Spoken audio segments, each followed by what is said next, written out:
말씀 보겠습니다. 전도서 3장 1절 말씀입니다. 같이 읽겠습니다. 범사에 기한이 있고 천하 만사가 다 때가 있나니. 아멘. 전도서 3장 1절 말씀, 하나님의 기한, 하나님의 때라는 제목으로 말씀 보도록 하겠습니다. 신자는 세월을 아끼며 복음을 전하는 삶을 살기 위해 힘쓰는 자입니다. 왜요? 지금이야말로 은혜의 때요, 구원의 날이 되었기 때문입니다. 오늘 본문을 통해서 이에 대해 함께 살펴보도록 하겠습니다. 오늘 전도자는 범사에 기한이 있고 천하 만사에 다 때가 있다고 말합니다. 이것을 타번역본에서는 모든 것에는 시기가 있고 하늘 아래 모든 일에는 목적에 따라 때가 있으니 라고 번역하고 있습니다. 본문은 기한과 때를 반복하면서 모든 일이 이루어지는 때가 있다는 것을 강조하고 있습니다.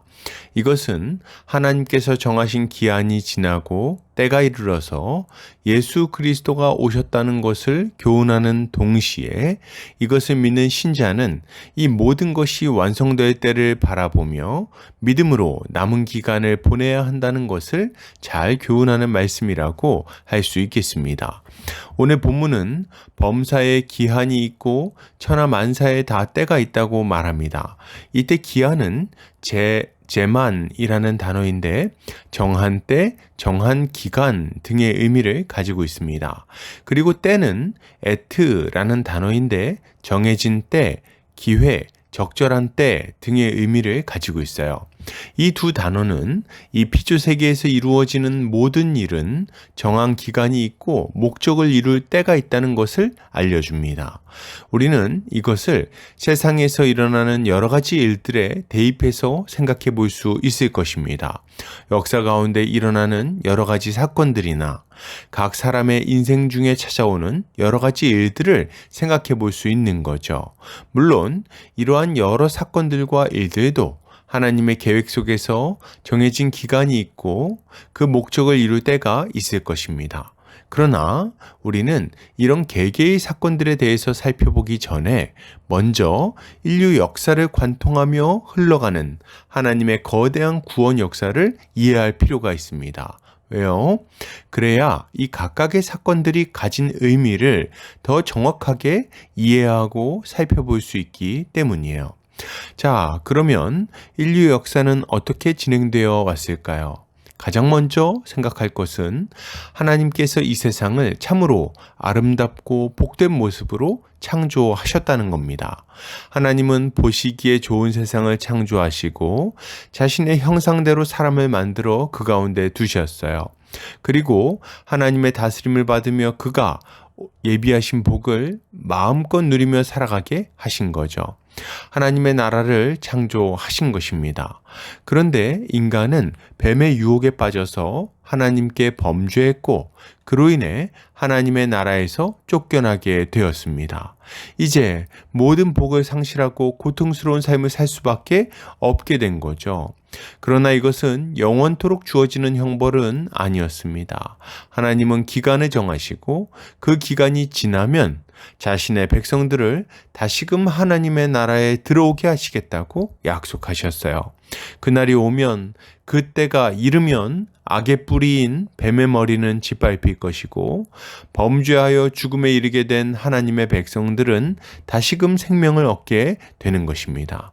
그러면 그날, 그때는 언제일까요? 바로 여자의 후손이 이 땅에 오시는 때입니다. 그런 의미에서 구약 전체는 오실 여자의 후손을 기다리는 기간이요, 그 백성을 준비시키시는 기간이요, 오실 메시아에 대한 지식이 충만하게 되는 준비 기간이라고 할 수 있는 것입니다. 그리고 마침내 때가 찼고 여자의 후손이신 그리스도가 이 땅에 임하신 거죠. 자, 그러면 이 땅에 오신 예수 그리스도가 하신 일은 무엇일까요? 십자가를 통해 죄의 문제를 해결하시고 자기 백성을 의롭다 하셔서 영원한 하나님의 나라에 들어가게 하셨습니다. 주님은 하나님의 뜻을 우리에게 알려주셨어요. 하나님의 거룩한 법을 풀어서 가르치셨고 그로 인해 백성들은 자신들이 죄인임을 깨달을 수 있었습니다. 또한 주님은 친히 십자가에 달리심으로 백성의 저주를 담당하셨죠. 그리고 3일간 무덤에서 계시다가 부활하신 주님은 하나님 보좌 우편에 앉으셨고 지금은 만유를 다스리고 계신 것입니다. 그리고 우리 주님은 이 기다림의 기간이 지나고 나면 정하신 때에 영광의 구름을 타고 천군 천사의 나팔 소리와 함께 다시 내려오시는 거예요. 그러므로 여러분, 이것을 생각할 때 신자가 가져야 될 마땅한 모습은 무엇일까요? 가장 먼저 우리는 예수 그리스도를 믿어야 하겠습니다. 사도 바울은 이렇게 외칩니다. 이르시되 내가 은혜 베풀 때에 너에게 듣고 구원의 날에 너를 도왔다 하셨으니 보라 지금은 은혜 받을 만한 때요 보라 지금은 구원의 날이로다. 아멘. 지금은 은혜 받을 만한 때요 구원의 날입니다. 주님은 십자가를 통해 구원의 문을 활짝 열어 젖히셨어요. 이 시기가 지나면 더 이상 기회는 없을 것입니다. 지금이 기회죠. 지금이 영원한 멸망에서 영원한 생명으로 들어갈 수 있는 기회인 것입니다. 구약에 있는 모든 사람들이 간절히 기다리고 기다리던 그때, 그 시기, 그때가 바로 지금인 거죠. 우리는 이 시기를 절대로 놓치지 않아야 하는 것입니다. 또한 우리가 이미 믿었다면 이 기가 막힌 은혜의 시기에 가만히 있을 수 없습니다. 우리는 최선을 다해서 복음을 전파해야 됩니다.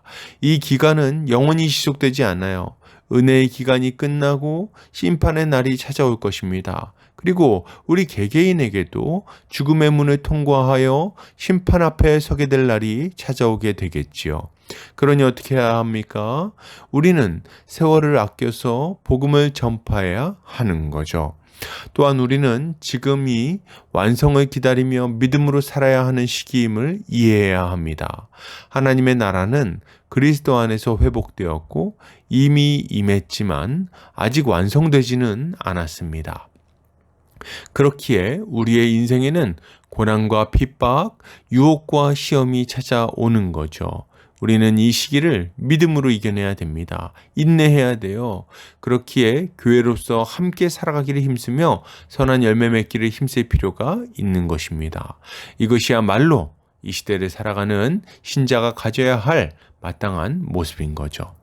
결론을 드립니다. 여러분, 예수를 믿읍시다. 그리고 예수를 전합시다.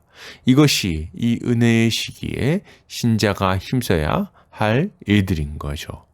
오늘도 주님의 지혜로 승리하는 성도님들 되시기를 주의 이름으로 축복합니다.